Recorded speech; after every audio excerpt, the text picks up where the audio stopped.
Oi gente, tudo bem? Hoje eu vim falar com vocês sobre o fio equinidário.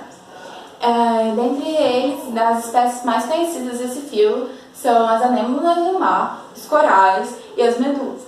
Eu vou falar as características gerais desse fio, tá gente? A primeira é que a maioria deles, na verdade todos eles são aquáticos, né? Então todos eles vivem no mar e diferente dos políferos, eles permaneceram no mar. Os políferos se aventuraram, quiseram ir um pouco mais além. Já eles quiseram permanecer, eles ficaram ali na água e se desenvolveram ali dentro da água mesmo, tá? Eles não foram mais, expandiram mais para outros horizontes, ok? Voltando, né? Eles são todos aquáticos, como eu disse, e a maioria deles é marinhos, né? Então eles vivem ali no mar, na água salgada. Mas existem exceções que são docícolas, né? Que são de água doce. Os equinidários são os únicos a possuírem de plásticos. O que são isso? São fios embrionários, né? São fios embrionários, que são o endoderme e o ectoderme, né, galera? E por eles possuírem, eles são os únicos que possuem esses dois fios embrionários, né? Os políferos, eles não possuem nenhum fio embrionário e os demais possuem 3 fios, né? Então são triplácicos, né? Porque possuem 3, então eles são os únicos que possuem 2 filamentos embrionários, ok? É legal você lembrar disso também, né? Porque eles são os únicos que possuem, beleza? E por eles possuírem esses fios, né, eles têm 2 tecidos verdadeiros. O que são isso?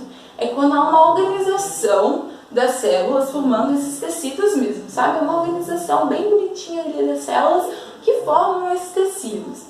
E também, o nome desses tecidos é o gastroderma, que ele vem do né, do endoderma ali, e o epiderma, que vem do ecto, né, do ectoderma. E dentro do epiderma ali, tem a mesoleia, né, que também vem, como eu disse, do ecto. E aí, existe uma variação nessa característica, que é os celomados, né? Acelomados, na verdade. Por que eu estou citando isso, né? Porque existem cientistas que acreditam que esse fio ele possa ser acelomado, e tem cientistas que não acreditam. A maioria, né? A maioria que você vê é os que não acreditam que exista, né, galera? E o que é acelomados, né? Quando não possuem o celoma, né? Então, normalmente, quando você vai ver falando sobre isso, quando se fala dos driblácidos, que é o triplácidos, né? Que possuem 3 filamentos embrionários. Então, neles, você não vai ver falando muito, porque eles as características deles, né? Classifica mais eles serem acelomados, os triplácidos, né, que tem mais, que tem 3 e tal. Então, é uma variação de pessoa para pessoa, de cientista para cientista, né, de corrente ali. Eu só estou citando aqui para vocês, tá bom? Outra coisa é sobre o sistema nervoso, né, deles. O sistema nervoso dele é difuso. Então, eles têm uma rede neural, mas não existe uma cefalização de um cérebro, né? Então não existe um cérebro ou um neurônio específico, não existe, ok? Existe uma difusão, então o corpo todo então ele difunde por todo o corpo, ok, galera? Não tem um cérebro ou um neurônio ali específico dentro desse fio, ok? Então mas é considerado, né, um sistema nervoso. Então tá tudo, ele é considerado um sistema nervoso, mas não existe isso, mas é um estilo de sistema, ok? O sistema digestório é incompleto. Então, o que isso significa, Beatriz? Isso significa que os equinidários, eles não possuem ânus, né? Então, um sistema digestório completo é quando eles possuem a boca e o ânus. Então, os equinidários, eles não possuem, eles só possuem a boca. Então, quando está acontecendo ali a digestão, quando eles mastigam e acontece a digestão, quando eles vão fazer tirar, né, o que sobrou ali, o que não é necessário, eles voltam pela boca também, galera. Sim, eles voltam pela boca. E a digestão, ela pode acontecer intracelular e extracelular. Então, por quê? Essa digestão acontece fora e dentro das células, né? Então, pode acontecer fora e dentro das células nesse fio, tá? E nos equinidários. E aí, quais são os sistemas que não existem? É o sistema de escrotar, né? O sistema de escrotar. O sistema circulatório. Então, não existe circulação de sangue nos equinidários, galera. Não existe circulação de sangue neles, ok? Ok. E também o sistema respiratório. Eles não... Aí você me pergunta, Beatriz, então como que acontece a troca de gases dentro deles? Acontece através da difusão. Então, é assim, uma parte dos equinidários, né, dentro do sistema dele, recebe menos oxigênio e a outra recebe mais. E aí a que recebe mais, ela vai para a que recebe menos, fazendo essa troca de gases acontecer ali dentro deles, ok? Deu pra, né, entender? E a célula principal dele, gente, é o quinidócito. Desculpa pela minha pronúncia, né, mal falada, né? E o quinidócito, ele inocula o veneno, que é responsável pela defesa e pela captura da presa, ok? Mas eu vou falar dele um pouquinho mais pra frente. Vou falar agora sobre a estrutura desse fio. Existem duas, gente. Existe o pólipo e a medusa. E aí, o pólipo, ele é pra cima. Então, os tentáculos dele são pra cima. Então, ele é todo assim, pra cima, assim, bonitinho, né? E a medusa, ela já é pra baixo. E aí, eu vou falar um pouquinho da medusa antes de falar do pólipo, porque ela tem mais negócio, né? Então, a medusa, primeiramente, ela tem ali a primeira camada dela é nomeada de epiderma, né? Que é aquela camadinha ali, bonitinha, que a gente vê da água marinha. Então, aquela camada se chama epiderma. Aí tem a mesoleia, que é a camada do meio, que fica entre o epiderma, que é a primeira camada, e o gastroderma, né? Que fica ali, que é onde acontece a digestão ali dele, né, da medusa. E os tentáculos da medusa é pra baixo, então fica bem... que é a água marinha que a gente vê. E a boca dela também é pra baixo, diferente do pólipo, né, que a boca dele é pra cima, e os tentáculos dele são pra cima, e a cavidade gastrovascular é ali também, né, e eles têm a mesma coisa ali, né. E também outra diferença do pólipo com a medusa é que a medusa, gente, ela se mexe, então a gente vê ela ali, né, andando e tudo mais e tal. Já o pólipo, ele não se mexe, então você não vai ver um pólipo andando por aí, né? Não vai ver. E o esqueleto dele, gente, é um esqueleto hidroestático. Mas, Beatriz, o que é um esqueleto hidroestático? Ele é um esqueleto sustentado por água. Sim. Então, como eu disse, né, a medusa, ela se mexe. Então, esse esqueleto, ele é o que movimenta, ele é o responsável por movimentar a medusa ali. E também ele é responsável por permanecer, por deixar que a medusa e o pólipo tenham a mesma forma, né? Então, ele é responsável pela permanência da mesma forma das duas estruturas, ok?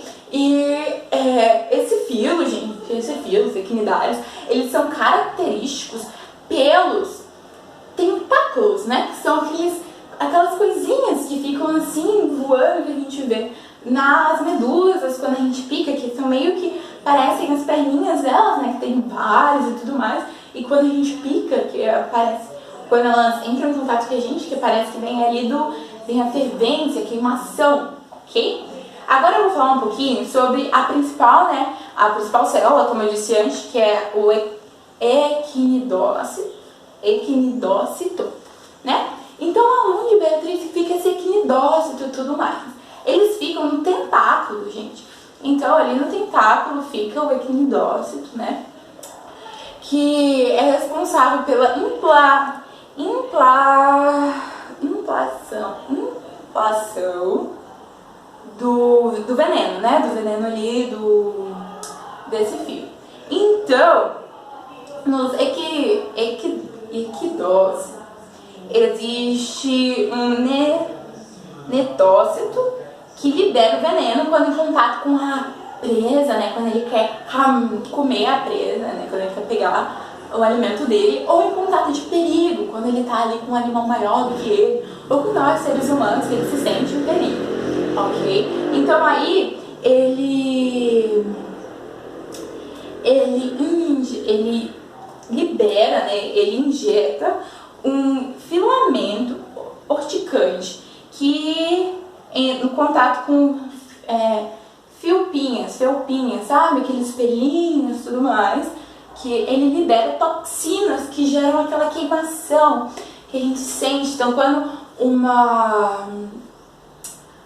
uma água marinha, ela pica, ela entra em contato com os seres humanos, ela está liberando essa toxina, né? Esse veneno, que faz com que ela se proteja, né? Que faz com que nós nos afastemos dela, gerando proteção para ela, ok, galerinha? E agora eu vou falar umas curiosidades deles, ok? Então, a primeira é que eles têm a alternância de geração. Então, o que é alternância de geração? É que os pólipos podem virar medusas e as medusas podem virar pólipos. Mas como que isso acontece? Através das células, né? Então, as células, elas vão se modificando, fazendo que os pólipos virem medusas e medusas virem pólipos. E assim acontece. E também, uma curiosidade, é a reprodução deles, né? O pólipo é reprodução assexuada e a medusa é sexuada, ok, gente? Ok. Eu vou falar também agora, né, ali na diversidade. Então, vamos falar sobre a diversidade de cada um. E eu vou deixar, gente, tem um aqui que eu tenho dificuldade na pronúncia dele, então peço mil desculpas para você, professora. Peço mil desculpas, mas eu tenho muita dificuldade na pronúncia, ok? Então, a primeira, que é a diferente ali e tal, é a hidrozoa, que ela é marinha, ou ela também pode ser docicolas, né? Ela pode ser de água doce também. Então, ela é a única, ó, gente, preste atenção, ela é a única desse fio que pode ser tanto marinha, tanto de água salgada, quanto de água doce. E aí, elas também, a maior parte da vida delas, elas são pólipos. E aí, depois de um tempo, elas podem, às vezes, quase nunca virarem medusas, porque a maior parte delas são pólipos, né? Então, muitas vezes, gente, por muitas vezes mesmo, elas podem virar medusas, ok? E aí, eu vou falar sobre esquipozoa. Esquipozoa, acho que é assim que se pronuncia. Não sei, eu acho que tá errado a minha pronúncia. Desculpa, professor. Que são o maior, gente, que é tipo assim, que é a maior espécie de equinidários que existe, né? Ela tem alternância de geração também, tá? Mas a a mais predominante dentre elas é a medusa. E, gente, essa é a espécie maior, então ela chega a 2 metros de altura, tipo, 2 metros de altura. Já imaginou você ver um bicho de 2 metros de altura navegando ali no mar de boas, na vida dela ali e tal. E beleza, né? Então o polípio, ele é bem reduzido nessa população, ok? Nessa espécie, ele é bem reduzidinho mesmo. E essa espécie, ela tem a estrobilização, né? Estabilização. Ok. Aí eu vim falar sobre outra espécie, professora, que eu também tenho dificuldade de falar a palavra dela. E que muitos de nós não conhecemos ela com esse nome, que é a Anthozoa. Anthozoa, que são as anêmonas do mar e os corais. Que são apenas, gente, apenas nessa espécie aqui existe apenas os polípos, tá ok? Não tem medusas, não tem. Nessa espécie não tem medusas, porque muito difícil acontecer. E a reprodução deles é sexuada e assexuada, então pode acontecer esses dois tipos de reprodução, tá bom? E essa espécie, ela produz bicarbonato de cálcio, que é a base dos recifes de corais e do atóis, né? Como vocês sabem, os corais, eles têm muita diversidade. Então eles são extensos, né? E com muita diversidade, com muitas cores e tudo mais. E neles tem muita vida e tal. E neles também, gente, existe um negócio chamado zooxantelas. Essas zooxantelas, elas são responsáveis por gerarem vida aos corais. Então, quando elas são impedidas, né? Quando elas são bloqueadas, isso acaba gerando aquele branqueamento dos corais e que resulta a morte deles, né? E esse branqueamento dos corais acontece por causa da temperatura ou da poluição. Então, quando nós vemos ali no jornal falando que há muito branqueamento nos corais, os corais sendo mortos, é porque está tendo a bloqueação dessas zooxantelas, ok? Mas daqui a pouco a gente volta nesse quesito, aqui nessa história, ok? Tá bom? Porque eu vou falar do último e mais interessante, né? Todos são muito interessantes, mas um dos mais curiosos, assim, para nós sabermos, que são cubozoas, que eles têm formato de cubo, como o próprio nome já diz, e que eles predominam ali como medusas, ok? Então, eles predominam como medusas. É imperceptível, gente, quase, eles como polipo, ok? São quase imperceptíveis. E também, gente, vocês podem acreditar nisso, eles são os mais tóxicos do mundo. Eles são os mais tóxicos do mundo, tipo assim, tóxicos. Dentro deles existe uma espécie chamada vespa do mar, que existem relatos que dizem que após o contato dessa vespa com seres humanos, as pessoas morrem de 5 a 20 minutos por causa de tanta toxina que sai do corpo dessa vespa e vai de encontro com as pessoas, né? Pra vocês verem o quão tóxico esse animal é, né? O quanto de toxina ele pode injetar no corpo de alguém, o quão perigoso ele é. Vem um adendo aqui que não tem deles aqui no Brasil, graças a Deus, né? Não tem deles aqui no Brasil, na verdade existem relatos dele pela Austrália e tudo mais. E aonde existe esse risco desse tipo de equinidários, né, esse tipo de medusas, existe plaquinhas avisando, olha, não entre aqui porque existe esse risco e tudo mais, para vocês ficarem atentos, ok? Então agora eu vou falar sobre o aspecto econômico e social, o aspecto de tipo, como que esses equinidários estão envolvidos ali na vida humana e na vida econômica, ok? Eu vou enfatizar aqui os corais, tá bom? Então eu vou trazer mais atenção a eles aqui pra nós, né? Os corais, eles são responsáveis por exportar de matéria orgânica e por exportar nitrogênio. E ao seu redor, né, aumentando a produtividade das águas e a reprodução de muitos peixes que servem para a nossa alimentação. Então eles ajudam ali os peixes a se reproduzirem, a terem mais espécies deles, a ter mais diversidade de peixes ali, que aumenta, né, o comércio de peixes, que aumenta ali a vida do mar, a ecologia ali marítima, ok? E economicamente também, gente, e voltando, calma aí, a questão dos humanos ali, né, e tal, eles são um mar com muito o mar com muitos peixes traz uma melhora, né, gente, traz um melhor ciclo ali e tudo mais. Bom, agora economicamente, no aspecto econômico, como a gente sabe, lugares que tem corais muito bonitos e tudo mais, eles geram muito dinheiro, geram muitos turistas, então esses corais eles também são responsáveis por gerar turismo ali, né, para as pessoas, para os lugares que tem muito, né, corais e tal, então geram economicamente turismo. E também, gente, uma curiosidade muito interessante é que os corais, eles produzem medicamentos medicinais, então pessoas também usam eles como medicamentos medicinais, usam, né, os remédios que eles produzem, né, os corais produzem. E aí a gente volta na questão do branqueamento dos corais, né, da poluição e tudo mais, porque, gente, infelizmente, vi contar uma notícia triste que ele está aumentando. Então, o branqueamento dos corais está se aumentando, né, ao decorrer dos anos, por causa do aumento do nível de calor no mar e da poluição.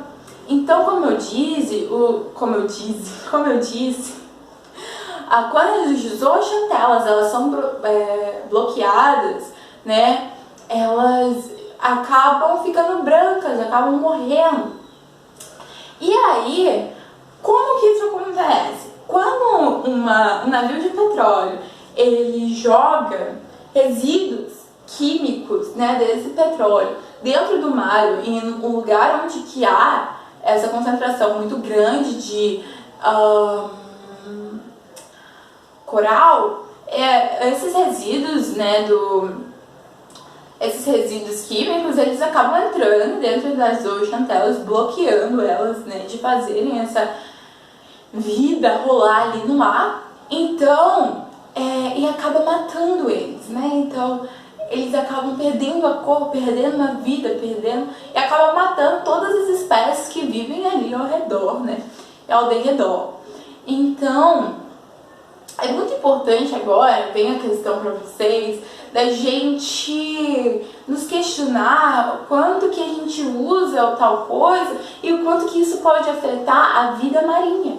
Por quê, gente? Uma vez que essas zooxantelas elas são bloqueadas e os corais não conseguem mais respirar, a morte, gente. Então, toda a vida ali de animais que vivem ao redor são afetadas, né?